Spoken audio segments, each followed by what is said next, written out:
안녕하십니까. 닥터봉TV의 최봉균 원장입니다. 오늘은 세 번째죠. 얼마 전에 양악수술 후 사망사고가 있다는 얘기를 듣고 제가 애들을 풀어서 원인을 찾아봤더니 바로 수면무호흡증이었습니다. 그래서 지금 세 번째로 양악수술 후 수면무호흡증 치료에 대한 방법까지 말씀을 드리고 있죠. 우리가 양악수술할 때 고려해야 할 부분들 중에 생명과 직접 관련이 있는 기도에 대한 이야기를 해드리고 있습니다. 그래서 지난번에는 양악수술 후에 기도가 너무 좁아서 숨을 못 쉬고 잠잘 때 수면무호흡증으로 잠을 못 자고 다음날 생활이 안 되고 남편분들로부터 방에서 쫓겨나신 환자분들의 치료 이야기를 해드렸고요. 오늘은 기도를 넓혀주려면 위아래 턱을 빼야 된다고 그랬는데 애초부터 입이 나와 있는 환자들도 있어요. 그러면 입이 나와 있는데 그걸 어떻게 더 빼냐 말씀하시는 분들이 계실 것 같은데 방법이 있습니다. 오늘 이야기입니다.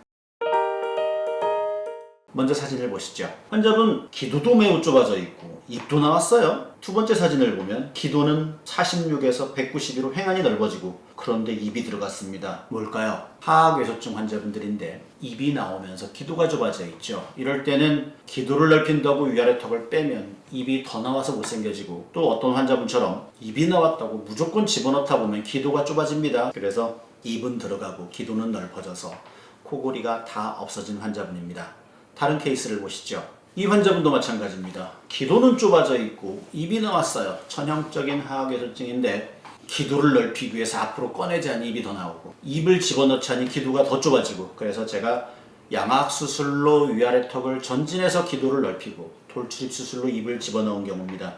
기도는 횡안이 넓어지고 입은 들어갔죠. 그래서 기도를 넓히면서 입까지 들어가는 즉 기능적인 문제와 미용적인 문제를 동시에 해결한 케이스였습니다. 다른 케이스 보시죠. 이 환자분은 양악을 받으셨어요. 양악을 받으셨는데 입은 입대로 나오고 기도는 기도대로 좁아요. 그러니까 뭔가 고려를 한다고 하셨는데 어설프게 이도저도 아닌 결과가 나온 겁니다. 그래서 제가 코골이를 없애기 위해서 기도는 넓혀주고 입은 집어넣는 양악 재수술과 돌출입 수술을 같이 한 경우입니다. 양악 재수술도 어려운데 돌출입 수술까지 같이 하냐고요? 같이 합니다. 많아요. 그래서 이 환자분 기도는 넓어지고 입은 들어간 경우죠. 그래서 이렇게 기도를 고려하자니 위아래 턱을 무조건 뺄 수가 없는 경우도 있다는 얘기죠. 그래서 이럴 때는 양악과 돌출입을 동시에 해주면 된다는 말씀을 드렸습니다. 자, 입 나왔다고 무조건 밀어넣고 얼굴 길다고 무조건 줄이고 그러다가는 기도가 좁아져서 생명이 위협받을 수도 있습니다. 자, 오늘까지 3번에 걸쳐서 말씀드린 양악수술 후에 수면무호흡증 예방법, 치료법, 실제 사례까지 설명을 드렸습니다.